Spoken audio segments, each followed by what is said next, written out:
You were so big, you even dated Janet Jackson. At one point, yes. But how did it make you feel when her dad said she couldn't date a man like you? What you mean by that, Pops? That's what I was thinking. That's what I was thinking. What do you think he meant by that? Because obviously you're in the music. I was the bad boy. I was the bad boy of R&B. I don't fault her. I don't fault anybody. Right. Hey, it was what it was for the time that it was. Right. Is it true that you almost signed with Tupac's Machiavelli? No, that's not true. That's not true? Okay. No. What about Irv Gotti? Irv Gotti was a great friend. Him and Ja Rule. I had a great time shooting Thug Lovin', but that's another rumor that I was going to sign with Murder Inc. That was never? No. So it seems to me at this point you're more want to be independent than be with a label. Definitely. Would I be correct in saying that? Definitely. So what's your relationship with Ja Rule? He's a good friend. Okay. Yeah. Why is he so misunderstood? Ja, I don't know. Ja's just Ja. He's a cool cat. I don't know why he's misunderstood. Because he had some of the great hits. Yeah, he had a lot of hits. Yeah. A lot of hits. You mentioned Irv Gotti, who recently passed away. I think he was suffering from diabetes, and he ended up succumbing to that illness. What should people know about Irv? He was a special cat, man. He loved music. He loved seeing people successful. Right. He loved that. He loved making sure that you got your just due. You got paid. I think for the video Thug Lovin', I got paid like $1 million to shoot it.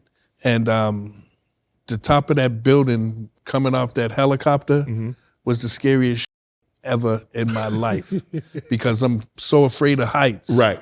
That it was just like, I don't think I can do this. And the wind was blowing and it was just all kinds of things going on. And I was just like, I have to nail this first take. You don't want to do it again, huh? Because I don't want to do it again. So we nailed the first take and you was out. I was out. What can our culture, we see Irv was battling that. What can our culture do to take hypertension, diabetes, things of our health? How do we get us to take things more seriously? We have to eat better. We have to take better care of our bodies. We have to read on a lot more on these things that are bad for us. Right. So we got to really take care of ourselves. I see video you working out. It seems like you're trying to get in front of and getting better health yourself. Yes, I am. Is that because obviously you got a beautiful wife, you got kids, but how much is that? Performing and just I want to be in better health. I want to see my grandkids. I just want to be in better health, right? Better shape. I want to be around for a long time. I'm healthy now, and I want to stay that way. I want to get more healthy, better health. You had a great quote. You said, you don't know you're an addict until it gets worse and worse and worse. And you're so far down the road. You didn't realize you were an addict? Not for a long time. I think I thought I was still partying. Right. But I was in denial. The projects, you grew up in the Boston projects. You have 7 brothers and sisters. That bedrooms did that home have? 5.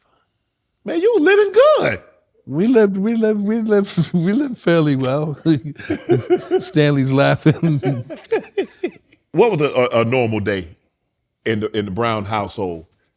Mom, pops, 7 kids. Lots of laughter.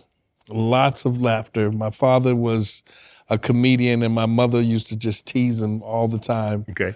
But my father was a hard-working construction worker that worked every day of his life. And Friday night, he'd give my mother that check and he'd go out and come home Sunday. Damn. And that's pretty. Work hard, work Monday through Friday, get a check, deuces. Come home Sunday. I don't think that's going over well in today's time. Nope. You witnessed your best friend get stabbed at 11 years of age. Yes. What type of psychological impact did that have on you, Bobby? It made me want to get out of the projects. Okay. It made me want to work hard at what I believed in, which was entertainment. Right. It really made me put the group together and strive to be the best that we could possibly be. There was also, you had to deal with a lot of trauma. You saw your friend get stabbed. There was a situation where you were molested by a priest. Almost. Really. Almost. Yes. So let me ask you a question. How does one deal with situations like this? How does as an 11-year-old, you see your best friend get stabbed and you have the encounter where you're almost molested by a priest? How does the psychological deal with that move forward? What impact does that play in one's life?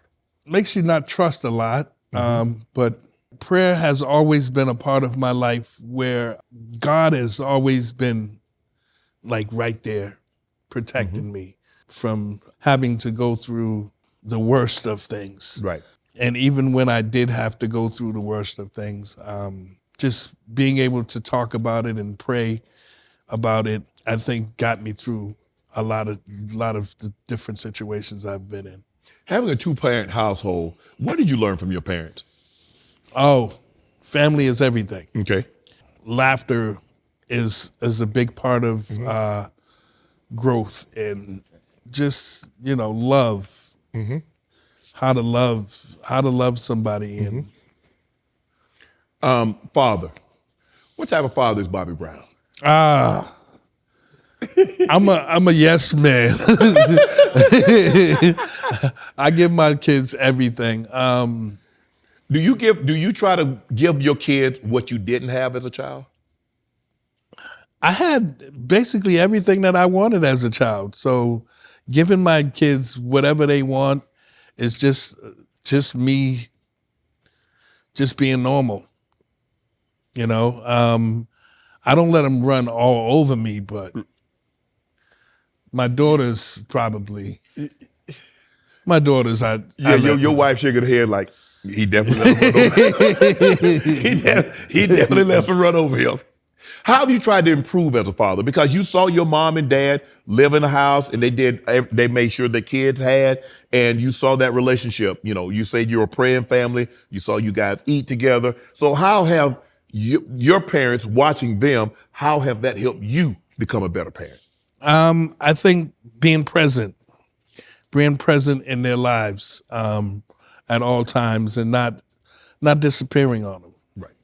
Tell us about your daughter's charity. Your daughter, unfortunately, very tragically passed away at the age of 22, but you established a charity. Yes. What is this charity, and tell people where they can?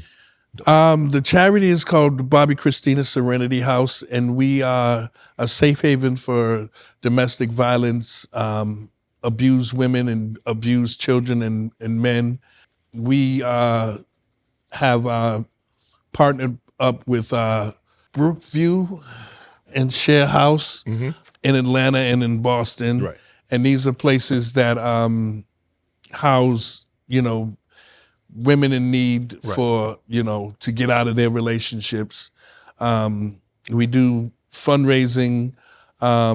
We do a charity golf tournament every year, and we do a gala every year. We didn't do the gala this year because of the fires. Right.